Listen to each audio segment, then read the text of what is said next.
mente, en que la función ideacional y la función interpersonal ocupan la misma posición. La función textual puede distinguirse de ellas en que es una función capacitadora intrínseca al lenguaje, pero en cuanto a aquellas dos, no me parece que ninguna sea más totalizadora que la otra. Las tres podrían llamarse metafunciones, meta más que macro, siendo lo importante que todas son abstractas, todas representan funciones del lenguaje, incorporadas al sistema lingüístico. Notará usted que me protejo ligeramente de su pregunta, porque no estoy muy seguro de cómo vincular esas funciones con lo que usted llama la función comunicativa. Pero eso depende de la definición que usted dé sobre la naturaleza del lenguaje. ¿Considera usted el lenguaje antes que nada como comunicación o como un sistema isomórfico de relaciones lógicas? Ciertamente no como un sistema isomórfico de relaciones lógicas.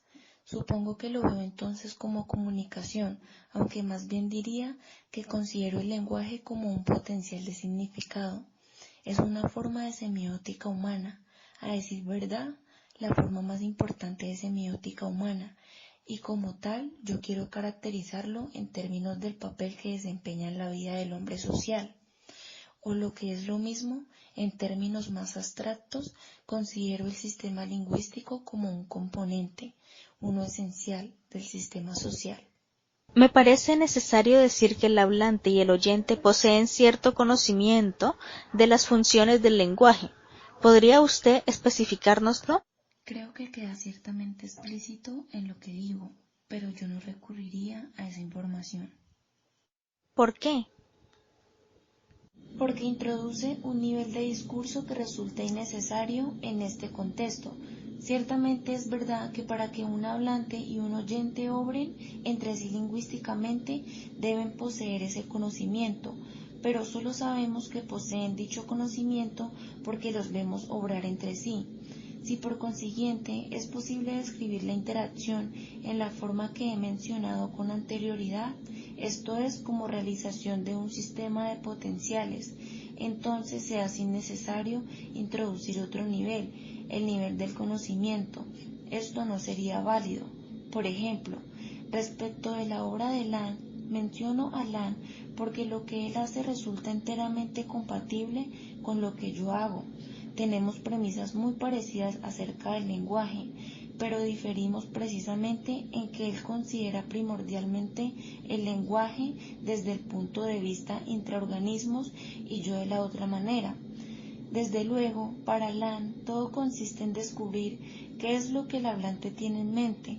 Por tanto, él trata de caracterizar el conocimiento al que usted acaba de referirse, pero yo no. Yo trato simplemente de caracterizar la interacción humana y resulta innecesario querer interponer un componente de lo que el hablante oyente sabe en el marco descriptivo total. Una teoría funcional como la suya es una teoría del lenguaje como sistema lingüístico, lo mismo que la Lange saussuriana. Creo que su teoría del lenguaje es un paso en contra de las muy clásicas dicotomías de Lange, parole o de capacidad, actuación y así sucesivamente. Sí, es cierto que yo encuentro poca utilización para esas dicotomías, aunque debo señalar que esa idea está muy lejos de ser original para mí. Mi antiguo maestro, Freire, también las criticó de manera muy persuasiva en algunos de sus propios trabajos. Él decía que encontraba innecesario operar con dualidades como mente-cuerpo, mentalismo-mecanismo, palabra-idea. Yo concordaría con Freire una vez más diciendo siempre que todo depende del propósito con el que se considera el lenguaje. Lo dijo con anterioridad porque para los que por el momento llamaremos propósitos lingüísticos, es necesario minimizar la distinción entre lo que es gramatical y lo que es aceptable. Me parece que si lo expongo de otra manera, quedará claro este punto. Siempre habrá idealización en cualquier estudio de la lengua o, a decir verdad, en cualquier investigación sistemática. El problema es que aquí necesitamos reducir el nivel de idealización, hacerlo tan bajo como sea posible. a fin de poder entender los procesos de interacción, el tipo de fenómenos estudiados desde un punto de vista etnometodológico por Sack, Etzeglov y otros. Tenemos que imponer a los hechos un bajo grado de idealización que sea compatible con una investigación sistemática. En otras palabras, eso significa que lo que es gramatical se define como lo que es aceptable. No existe distinción entre lo uno y lo otro, de lo que también se sigue que no hay lugar para una distinción entre capacidad y actuación, o entre langue o parole, porque la única distinción que subsiste es la de real y potencial de los que aquella es la realización. ¿Qué significa su aseveración de que, a fin de entender la naturaleza del lenguaje, es necesario partir de consideraciones sobre su uso? Sí, ese es un aspecto muy pertinente aquí y nos hace volver a lo que yo decía con anterioridad. Creo que la utilización del lenguaje puede definirse precisamente en esos términos, es decir, como la realización de un potencial. Ahora bien, nosotros queremos entender el lenguaje en uso. ¿Por qué?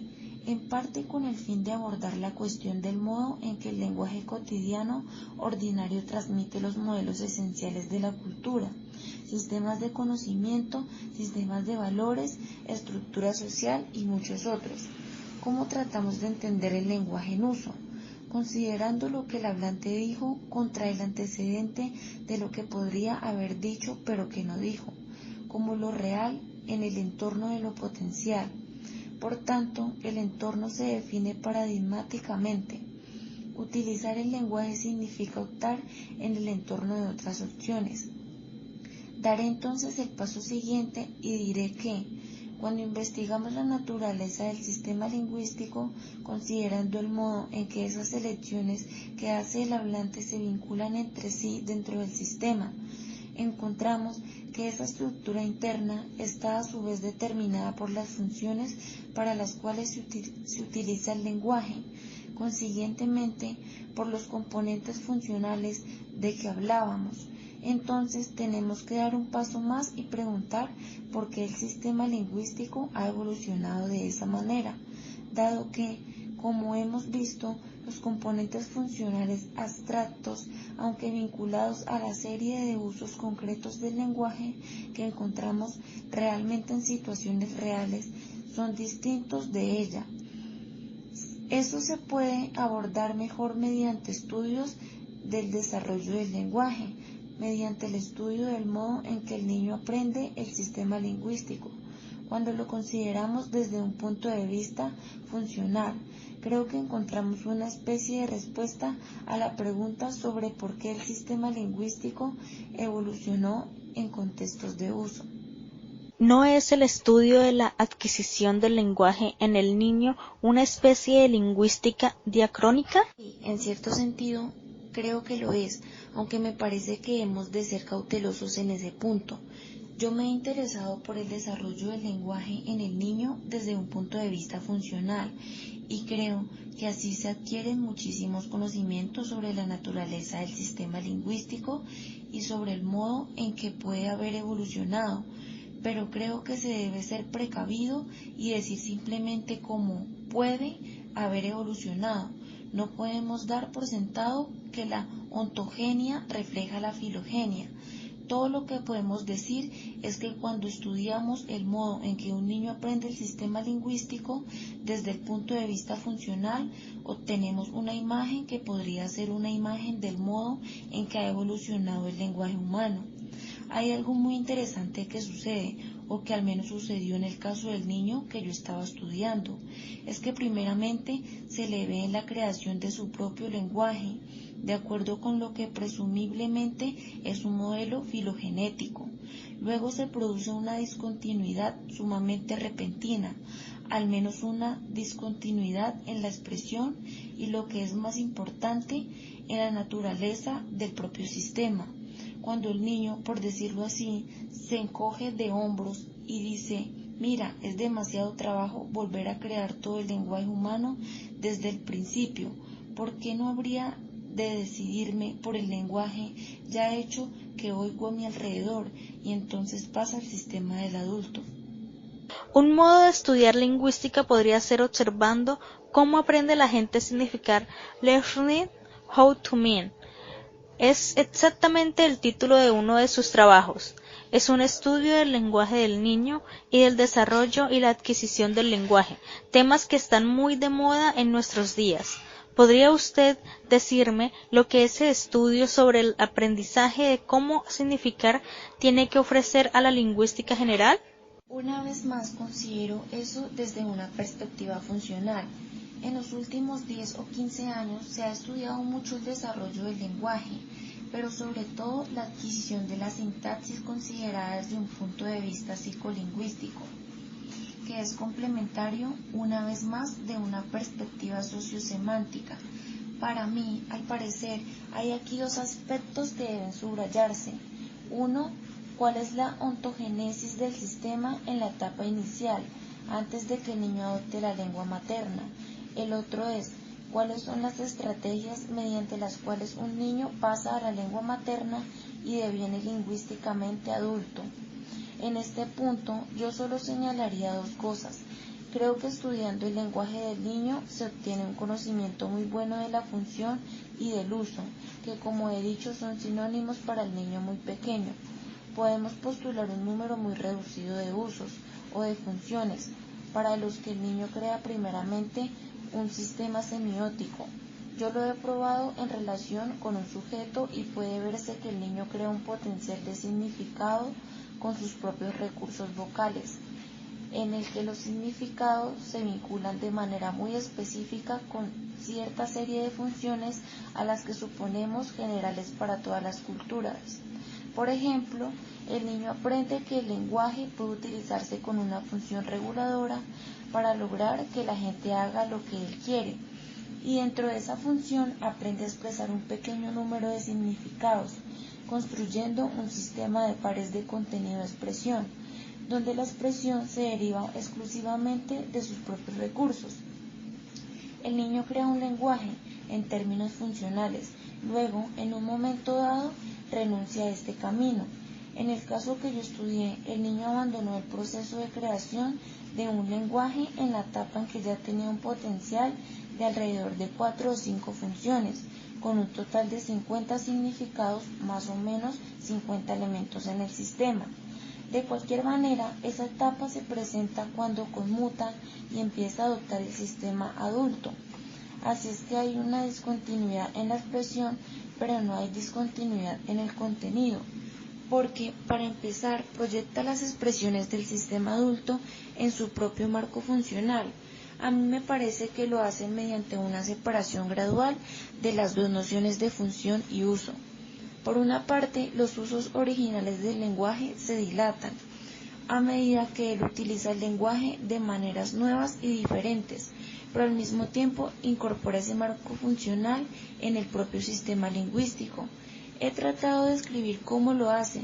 Básicamente creo que lo logra mediante la interiorización de una distinción fundamental entre usos pragmáticos del lenguaje, aquellos que exigen una respuesta y que representan un modo de participar en la situación, y los que yo llamo usos matéticos del lenguaje, aquellos que no piden una respuesta, sino que representan más bien un modo de observar y de aprender a medida que se observa. Ahora bien, unos y otros provienen de su propia serie original de funciones muy concretas, aunque se tornen en componentes funcionales del propio sistema lingüístico, en la función interpersonal y la función ideacional de que hablábamos con anterioridad. ¿Son ambientales las causas de ese cambio? Considero que son ambientales con bases biológicas. Las condiciones biológicas deben satisfacerse, deben haberse alcanzado el nivel de maduración. Dado ese nivel de maduración, buscaría yo entonces causas ambientales en el sistema social. No quiero entrar en discusiones respecto de los mecanismos psicolingüísticos involucrados, porque no creo que eso suponga ninguna perspectiva psicolingüística particular. ¿No es aquí su punto de vista demasiado conductista? No, yo diría que enfáticamente no es conductista. Siempre me ha parecido, y en eso me apego de nuevo a Firth, que los modelos conductistas no explicarán la interacción lingüística ni el desarrollo del